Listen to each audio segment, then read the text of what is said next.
नमस्कार, मैं हूं आपके साथ सोनिया चौहान। उत्तराखंड की खबरों में आप सभी का स्वागत है। रुक करते हैं खबरों की ओर। उत्तराखंड के मुख्यमंत्री पुष्कर सिंह धामी अपने एक दिवसीय तय कार्यक्रम के तहत आज अपने विधानसभा क्षेत्र चंपावत के सीमांत टनकपुर पहुंचे और बता दें कि मुख्यमंत्री ने सबसे पहले टनकपुर से देहरादून के लिए बस सेवा को हरी झंडी दिखाकर रवाना किया और साथ ही मुख्यमंत्री से नई बस में सवार होकर द्वितीय पुस्तक मेले के आयोजन स्थल पर पहुंचे, जहां मुख्यमंत्री ने विधि विधान से सीमांत क्षेत्र में आयोजित किए जा रहे द्वितीय पुस्तक मेले का शुभारंभ किया और इसी के साथ मुख्यमंत्री ने स्वयं पुस्तक मेले में लगे बुक स्टॉलों पर जाकर पुस्तकें देखी और खरीदी और इस दौरान मुख्यमंत्री ने कार्यक्रम स्थल पर उपस्थित प्रभावशाली छात्र छात्राओं से भेंट वार्ता भी की।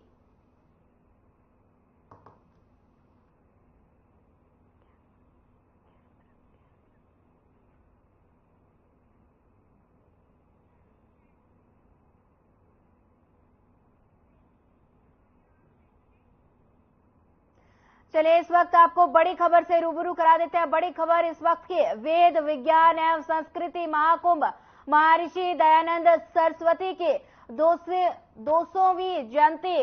बता दें कि बड़ी खबर इस वक्त की आपको बता रहे हैं। गुरुकुल कांगड़ी यूनिवर्सिटी में विधिवत शुरुआत। उपराष्ट्रपति जगदीप धनखड़ पहुंचे हरिद्वार।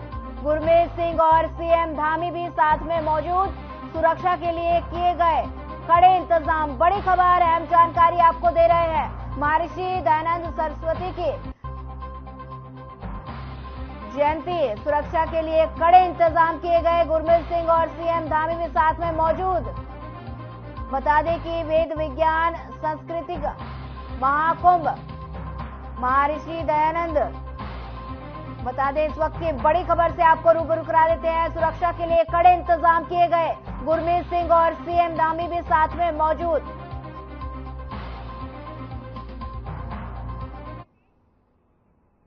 लोकसभा चुनाव में जीत की हैट्रिक लगाने के लिए बीजेपी ने अपनी कमर कस ली है। वहीं बीजेपी हर वर्ग को साधने की कोशिश कर रही है, चाहे वो युवा वर्ग हो, किसान मोर्चा हो, सिख समुदाय हो या फिर अल्पसंख्यक हो। वहीं लोकसभा चुनाव तैयारी के लिए बीजेपी ने कुछ सम्मेलन और कार्यक्रम भी तय किए।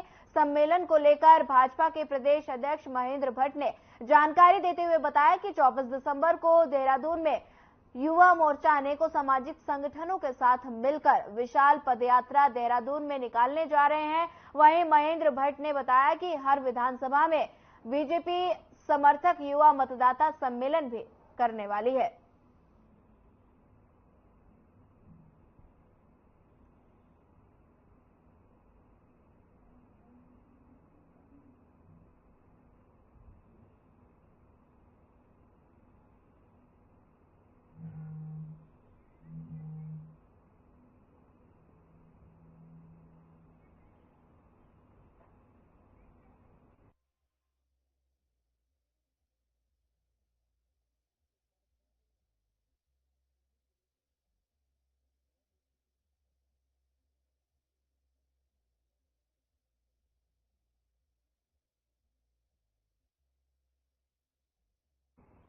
देहरादून में कैबिनेट की अहम बैठक सफलतापूर्वक संपन्न हुई है। बैठक के लिए गए फैसलों को मुख्य सचिव एसएस संधू ने ब्रीफिंग की। वहीं संधू ने बताया कि मृतक आरक्षित के लिए पदों को जो फ्रीज किया गया था उसे खोल दिया गया है। भवन निर्माण के नियमों में शिथिलता दी गई है और यूसीसी को लेकर भी जो कार्य चल रहे हैं, सीएम के द्वारा लिए गए निर्णय कैबिनेट ने मंजूरी दे दी। वहीं ऋषिकेश, कर्णप्रयाग और रेल परियोजनाओं को लेकर भी बड़ा निर्णय लिया गया। परियोजना के तहत 11 स्टेशनों के पास निर्माण कार्य न करने का निर्णय लिया गया और साथ ही इससे पहले मास्टर प्लान बनेगा, फिर जाकर कार्य शुरू किया जाएगा।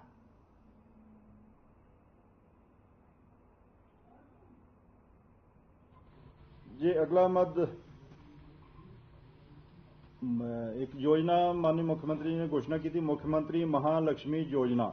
इसके तहत पहले केवल 2 बालकों के लिए ही महिलाओं को सुविधा दी जाती थी, महालक्ष्मी किट। अब ये उसमें किया गया कि चाहे बालिका हो चाहे बालक का जन्म हो, दोनों केसों में, क्योंकि अगर बालक का जन्म होता है तो माँ की तो कोई गलती नहीं, उसको किट क्यों ना दी जाए। तो इसलिए 2 प्रेगनेंसी में चाहे बालिका हो चाहे बालक हो, उसको महालक्ष्मी किट दी जाएगी।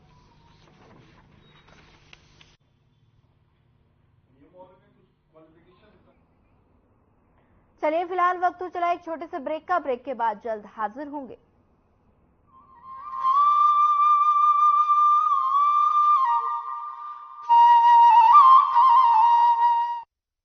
मुख्यमंत्री पुष्कर सिंह धामी ने युवाओं को एक और सौगात दी है। उच्च शिक्षा में होनहारों का प्रदर्शन बेहतर हो, रिसर्च को बढ़ावा मिले, टॉपर्स प्रतियोगी परीक्षाओं की तैयारी कर सकें। इस उद्देश्य से सरकारी और सहायता प्राप्त डिग्री कॉलेजों के विद्यार्थियों के लिए मुख्यमंत्री मेधावी छात्र पुरस्कार योजना शुरू की गई है। ग्रेजुएशन में प्रथम आने पर एक मुश्त 50,000 रुपए, द्वितीय आने पर 30,000 रुपए और तृतीय आने पर 15,000 रुपए की पुरस्कार राशि प्रदान की जा रही है। पोस्ट ग्रेजुएशन में प्रथम आने पर 75,000 रुपए, द्वितीय आने पर 60,000 रुपए और तृतीय आने पर 30,000 रुपए का पुरस्कार प्रदान किया जाएगा। योजना के लागू होने के बाद होनहार युवाओं में आशा की एक नई रोशनी जागी है। उससे उसकी आगे पढ़ाई करने में मदद होगी और किसी को अगर कुछ और करना है तो उसमें भी उसको मदद मिलेगी। तो ये सरकार की उससे बहुत अच्छा हुआ है। और जैसे कि बुक्स हो गई और मतलब ऐसे खर्चे जो लोग ज़्यादातर अफोर्ड नहीं कर पाते, वो बच्चा अपना आप कर सकता है। सबसे बड़ा फायदा यह है कि जैसे बुक्स का खर्चा एक स्टूडेंट उठा सकता है, छात्रवृत्ति मिलने से कोचिंग ले सकता है, ऑनलाइन कोचिंग ले सकता है। स्टूडेंट्स के लिए दी जाए छात्रवृत्ति, ये बहुत अच्छी बात है। उनका हमें पूर्ण रूप से धन्यवाद करना चाहिए। जैसे जैसे उत्तराखंड में नए अवसर बन रहे हैं, वैसे वैसे अनेक साथी गांव लौटने लगे। डबल इंजन सरकार का प्रयास है कि गांव वापसी का ये काम तेजी से हो। प्रधानमंत्री नरेंद्र मोदी के मार्गदर्शन और मुख्यमंत्री पुष्कर सिंह धामी के कुशल नेतृत्व में ग्राम्य विकास की महत्वपूर्ण योजनाएं नए आयाम तय कर रही हैं। दीनदयाल उपाध्याय ग्रामीण कौशल योजना के तहत नजदीकी ब्लॉक में गरीब परिवार के युवकों को निःशुल्क कौशल प्रशिक्षण देकर नियमित मासिक आय वाले रोजगार और स्वरोजगार के अवसर उपलब्ध कराए जा रहे हैं। दीनदयाल उपाध्याय कौशल्य विकास योजना के तहत हमारे ब्लॉक तथा हमारे आसपास के रिमोट एरिया के युवक और युवतियों को जो कि जरूरतमंद है उनको रोजगार के अवसर उपलब्ध हो रहे हैं। श्यामा प्रसाद मुखर्जी रूर्बन मिशन के तहत उत्तराखंड राज्य को 3 चरणों और 6 क्लस्टर में चयनित किया गया है। योजना के अंतर्गत विभिन्न घटकों जैसे सड़क, कृषि विकास, आजीविका संवर्धन, स्ट्रीट लाइट और शिक्षा में कार्य किया जा रहा है। माननीय प्रधानमंत्री जी का जो सपना है कि उत्तराखंड का युवा पलायन ना करे और गांव का युवा गांव में ही स्वरोजगार करे, अपना रोजगार करे, और उसके लिए हम लोग काम कर रहे हैं, चाहे मत्स्य पालन का हो या मशरूम का हो या फिर मनरेगा योजना को लेकर हो। और काफी मात्रा में युवा आज उस पर काम कर रहा है, जिससे जो है पलायन पर खासकर रोक लगी है। महात्मा गांधी राष्ट्रीय ग्रामीण रोजगार गारंटी योजना के तहत 200 लाख मानव दिवस सृजन के सापेक्ष 90% मानव दिवस सृजित किए जा चुके हैं। प्रधानमंत्री आवास योजना के तहत ग्रामीण योजना के अंतर्गत सभी बेघर, कच्चे और टूटे हुए मकान वाले परिवारों को वर्ष 2024 तक बुनियादी सुविधाओं के साथ पक्का आवास उपलब्ध कराने का लक्ष्य रखा गया है। प्रदेश के अंतिम छोर तक बह रही है विकास की बयार। उन्नति का संकल्प निभा रही है डबल इंजन की सरकार। सीएम पुष्कर सिंह धामी के कुशल नेतृत्व में हमारा उत्तराखंड चौमुखे विकास की ओर बढ़ रहा है और प्रदेश को आयुष्मान भव उत्तराखंड बनाने के सपने को साकार कर रहा है। प्रदेश के लोगों के हित में राज्य सरकार कई योजनाओं की पहल कर रही है, जिससे प्रदेश को आत्मनिर्भर, विकसित व सशक्त बनाया जा सके। इसी उम्मीद के साथ राज्य सरकार लेकर आई है यू कोट वी पे योजना, जिसके जरिए विशेषज्ञ डॉक्टरों को पर्वतीय जिलों में तैनाती दी जाएगी। इस योजना का असर ये होगा कि अब आम जन विशेषज्ञ चिकित्सकों तक नहीं, बल्कि विशेषज्ञ चिकित्सक आम जन तक पहुँचेंगे और बेहतर से बेहतर इलाज उपलब्ध कराएंगे। यू कोट वी पे योजना के द्वारा धामी सरकार विशेषज्ञ डॉक्टरों को पर्वतीय जिलों में अपनी सेवाएं देने के लिए प्रोत्साहित करने के साथ विशेषज्ञों को मुंह मांगे वेतन पर नियुक्ति प्रदान कर रही है। प्रदेश सरकार की खास योजना का सीधा उद्देश्य है स्पेशलिस्ट डॉक्टरों द्वारा आम जन को बेहतर और समय पर इलाज मुहैया कराना। उत्तराखंड सरकार की ओर से शुरू की गई यू कोट वी पे योजना से प्रदेश की स्वास्थ्य सेवाओं में सुखद बदलाव आएगा। योजना के तहत पर्वतीय जिलों में 24 विशेषज्ञ डॉक्टरों को तैनाती दी गई है। प्रदेश के ये होनहार डॉक्टर पर्वतीय जिलों में स्वास्थ्य मोर्चा संभालने को पूरी तरीके से तैयार हैं। सरकार के इस कदम से स्पेशलिस्ट डॉक्टरों को भी लाभ मिलेगा। उन्हें सरकार की ओर से सारी सुख सुविधाएं उपलब्ध कराई जाएंगी। उत्तराखंड की यू कोट वी पे योजना प्रदेश में स्वास्थ्य सेवाओं की तस्वीर को पहले से और बेहतर करने वाली प्रधानमंत्री नरेंद्र मोदी के आरोग्य भारत की परिकल्पना पर विस्तार का मंत्र फूंकने वाली और उत्तराखंड को संतुलित विकास प्रदान करने वाली है। मैं डॉक्टर मनीष कुमार और मैं MBBS MD हूँ और फिजिशियन के पद पे यहाँ पर तैनात हुआ हूँ मेला अस्पताल में। उत्तराखंड सरकार का जो अभी यू कोट वी पे का जो प्लान है ये काफी अच्छा अट्रैक्टिव है, लोगों के लिए अच्छा भी कर पाएंगे। बहुत सारे मरीज हैं जो परेशानी में रहते हैं, आते हैं और डॉक्टर की सुविधा नहीं मिल पाती है, डॉक्टर अवेलेबिलिटी नहीं होती है हमारे उत्तराखंड में, तो उसको देखते हुए भी अच्छा लगेगा कि ये हम लोगों की सेवा कर पाएंगे। यू कोट वी पे योजना चिकित्सकों को भा रही है। स्वास्थ्य सुविधा आपके गांव चलकर आ रही है।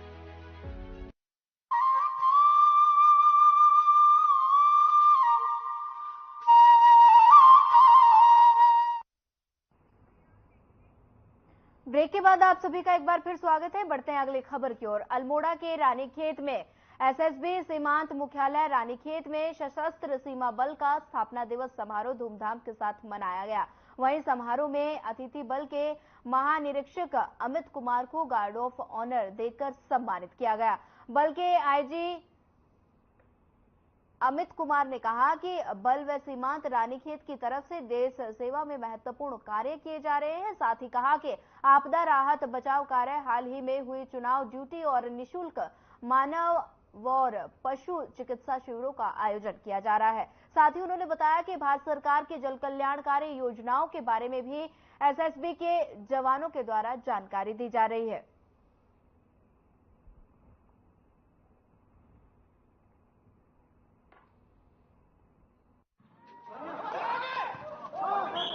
आज बल का खाली स्थापना दिवस ही नहीं बल्कि 60वां दिवस जो है हम लोग मना रहे हैं, हीरक जयंती है। तो ये सभी बल के सदस्यों के लिए बहुत गर्व की बात है।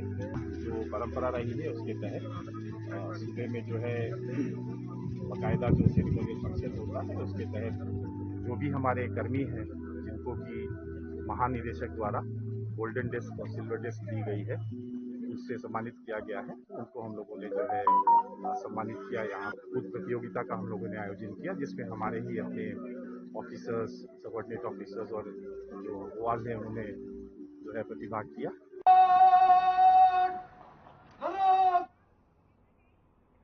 उधम सिंह नगर के एक इच्छा में कांग्रेसियों ने निलंबित सांसदों का निलंबन वापस करने की मांग को लेकर जोरदार प्रदर्शन किया। कांग्रेसियों ने केंद्र सरकार और तानाशाही रवैया अपनाते हुए और संविधान के नियमों के उल्लंघन करने का भी आरोप लगाया है। वहीं प्रदर्शन के बाद कांग्रेसियों ने उप जिलाधिकारी के माध्यम से महामहिम राष्ट्रपति को संबोधित ज्ञापन सौंपा। वहीं किच्छा विधानसभा से कांग्रेस विधायक तिलक राज बेहड़ के नेतृत्व में दर्जनों कांग्रेसी इंदिरा गांधी खेल मैदान में एकत्रित हुए। इस दौरान कांग्रेसियों ने केंद्र और बीजेपी सरकार के खिलाफ जोरदार नारेबाजी करते हुए प्रदर्शन किया। वहीं कांग्रेसियों ने आरोप लगाया कि सत्ता के नशे में चूर केंद्र सरकार विपक्ष की आवाज को दबाने का काम कर रहा है, जिसे किसी कीमत पर बर्दाश्त नहीं किया जाएगा। क्षेत्रीय विधायक तिलक राज बेहड़ जी के नेतृत्व में जो भारतीय जनता पार्टी की मनमानी और तानाशाही को लेकर के सब लोग इंदिरा गांधी खेल मैदान में एकत्रित हुए हैं। जो राज्यसभा सांसदों को निलंबित किया जा रहा है, लोकतंत्र की हत्या की जा रही है, ये देश के अंदर जो प्रथा है, ये गलत प्रथा को चलाया गया है भाजपा द्वारा। ऐसी पार्टी के अंदर जो प्रथा है, जो लोकतंत्र की हत्या करने वाली पार्टी है, इसको किसी भी कीमत में बख्शा नहीं जाएगा और इसका पुरजोर विरोध किया जाएगा। लोकसभा से जो हमारे पार्टी के और जो अलायंस था सबके जो स्पीकर जो निलंबित किए गए उसके विरोध में आज समस्त कांग्रेस लोग इकट्ठे हुए हैं। विधायक जी के नेतृत्व में हम लोग SDM साहब को ज्ञापन देंगे। हिटलरशाही के खिलाफ जबरदस्त हिटलरशाही है, कोई सुनने को तैयार नहीं है, जिसको जा रहा निलंबित कर दे रहा है। इस चीज में लोकसभा बिल्कुल एकदम, लोकसभा क्या कहिए, हिटलरशाही की लोकसभा हो गई। इसको खत्म करने के लिए सब लोग आज इकट्ठे हुए हैं। केंद्र की सरकार लोकतंत्र की हत्या कर रही है, लोकतंत्र को समाप्त कर रही है। जब से देश आजाद हुआ है, पार्लियामेंट में पहली बार 150 सांसद के लगभग निलंबित किए गए। ये एक इतिहास लिखा गया और इस काले इतिहास का कोई जिम्मेदार है तो भारतीय जनता पार्टी की और केंद्र सरकार जिम्मेदार है। इस तरह से निलंबन कभी होते हैं विधानसभाओं में, लोकसभा में, राज्यसभा में। ही तो एक स्थान है जहां पर लोकतंत्र की बात की जा सकती है, अपनी बात कही जा सकती है। अब लोकतंत्र को भी खत्म किया जा रहा है, जबान बंद की जा रही है।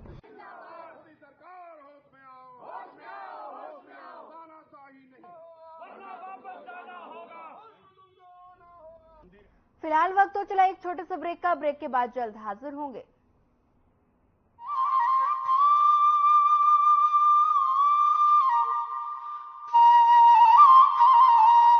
सेवा की तैयारी करने वाले राज्य के युवाओं की उत्तराखंड सरकार कर रही है सीधी मदद। ऐसा पहली बार हुआ है जब किसी मुख्यमंत्री ने प्रतियोगी परीक्षाओं की तैयारी करने वाले युवाओं को आर्थिक सहायता देने का फैसला लिया हो। संघ और उत्तराखंड लोक सेवा आयोग की प्रारंभिक परीक्षा पास करने वाले अभ्यर्थियों को 1 लाख रुपए की धनराशि प्रदान की जा रही है। यूपीएससी द्वारा आयोजित NDA, CDS, Indian naval academy और इंडियन एयरफोर्स की तैयारी करने वाले युवाओं को भी इस योजना का लाभ दिया जा रहा है। आर्थिक अभाव में किसी की तैयारी प्रभावित न हो, इसी उद्देश्य से मुख्यमंत्री पुष्कर सिंह धामी ने इस योजना की शुरुआत की।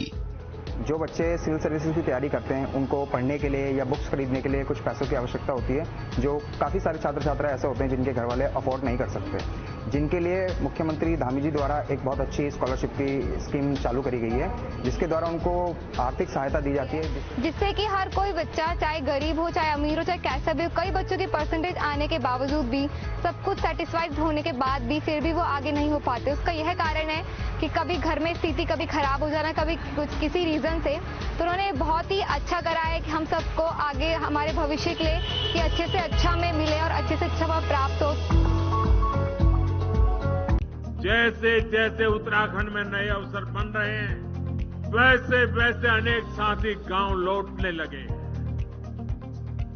डबल इंजन सरकार का प्रयास है कि गांव वापसी का ये काम तेजी से हो। प्रधानमंत्री नरेंद्र मोदी के मार्गदर्शन और मुख्यमंत्री पुष्कर सिंह धामी के कुशल नेतृत्व में ग्राम्य विकास की महत्वपूर्ण योजनाएं नए आयाम तय कर रही हैं। दीनदयाल उपाध्याय ग्रामीण कौशल योजना के तहत नजदीकी ब्लॉक में गरीब परिवार के युवकों को निःशुल्क कौशल प्रशिक्षण देकर नियमित मासिक आय वाले रोजगार और स्वरोजगार के अवसर उपलब्ध कराए जा रहे हैं।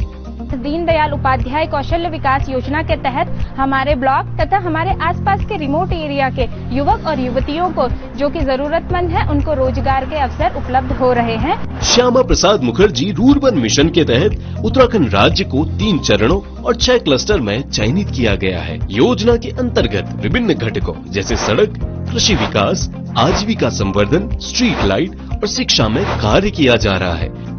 माननीय प्रधानमंत्री जी का जो सपना है कि उत्तराखंड का युवा पलायन ना करे और गांव का युवा गांव में ही स्वरोजगार करे, अपना रोजगार करे, और उसके लिए हम लोग काम कर रहे हैं, चाहे मत्स्य पालन का हो या मशरूम का हो या फिर मनरेगा योजना को लेकर हो, और काफी मात्रा में युवा आज उस पर काम कर रहा है, जिससे जो है पलायन पर खासकर रोक लगी है। महात्मा गांधी राष्ट्रीय ग्रामीण रोजगार गारंटी योजना के तहत 200 लाख मानव दिवस सृजन के सापेक्ष 90% मानव दिवस सृजित किए जा चुके हैं। प्रधानमंत्री आवास योजना के तहत ग्रामीण योजना के अंतर्गत सभी बेघर, कच्चे और टूटे हुए मकान वाले परिवारों को वर्ष 2024 तक बुनियादी सुविधाओं के साथ पक्का आवास उपलब्ध कराने का लक्ष्य रखा गया है। प्रदेश के अंतिम छोर तक बह रही है विकास की बयार। उन्नति का संकल्प निभा रही है डबल इंजन की सरकार। मुख्यमंत्री पुष्कर सिंह धामी ने युवाओं को एक और सौगात दी है। उच्च शिक्षा में होनहारों का प्रदर्शन बेहतर हो, रिसर्च को बढ़ावा मिले, टॉपर्स प्रतियोगी परीक्षाओं की तैयारी कर सके। इस उद्देश्य से सरकारी और सहायता प्राप्त डिग्री कॉलेजों के विद्यार्थियों के लिए मुख्यमंत्री मेधावी छात्र पुरस्कार योजना शुरू की गई है। ग्रेजुएशन में प्रथम आने पर एक मुश्त 50,000 रुपए, द्वितीय आने पर 30,000 रुपए और तृतीय आने पर 15,000 रुपए की पुरस्कार राशि प्रदान की जा रही है। पोस्ट ग्रेजुएशन में प्रथम आने पर 75,000 रुपए, द्वितीय आने पर 60,000 रुपए और तृतीय आने पर 30,000 रुपए का पुरस्कार प्रदान किया जाएगा। योजना के लागू होने के बाद होनहार युवाओं में आशा की एक नई रोशनी जागी है। उससे उसकी आगे पढ़ाई करने में मदद होगी और किसी को अगर कुछ और करना है तो उसमें भी उसको मदद मिलेगी। तो ये सरकार की उससे बहुत अच्छा हुआ है। और जैसे कि बुक्स हो गई और मतलब ऐसे खर्चे जो लोग ज़्यादातर अफोर्ड नहीं कर पाते, वो बच्चा अपना आप कर सकता है। सबसे बड़ा फायदा यह है कि जैसे बुक्स का खर्चा एक स्टूडेंट उठा सकता है छात्रवृत्ति मिलने से, कोचिंग ले सकता है, ऑनलाइन कोचिंग ले सकता है। स्टूडेंट्स के लिए दी जाए छात्रवृत्ति, ये बहुत अच्छी बात है। उनका हमें पूर्ण रूप से धन्यवाद करना चाहिए।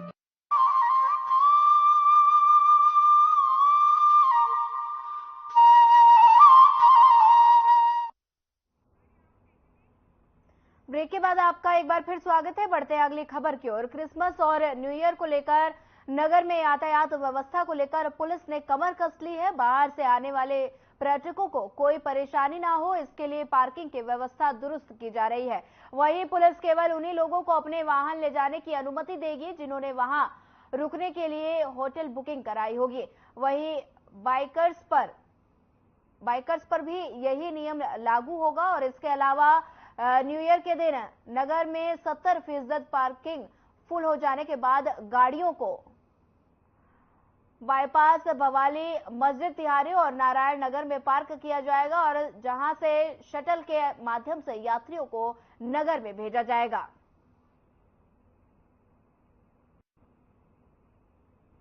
जो नैनीताल का न्यू ईयर सीजन है उसके लिए हमने तैयारियां कर ली है। हमने अपने लेवल पर फोर्स का जो डिप्लॉयमेंट का प्लान है वो तैयार किया है। रही इसके साथ ही जो हमेशा हम करते हैं कि जब न्यू ईयर सीजन चलता है तो हम जो रूसी वाली हमारी पार्किंग है उसको शुरू करते हैं, वहाँ शटल सर्विसेज शुरू करवाते हैं। इसके अलावा जो टूरिस्ट जिनके पास होटल बुकिंग होगी उन्हीं को हम अलाउ करेंगे। जो बिना बुकिंग के आ रहे हैं या ऐसी जगह उनकी बुकिंग है जहाँ पर पार्किंग अवेलेबल नहीं है तो उनको हम शटल सर्विसेज से भेजेंगे। इसके साथ ही जो बाइकर्स हैं उनका भी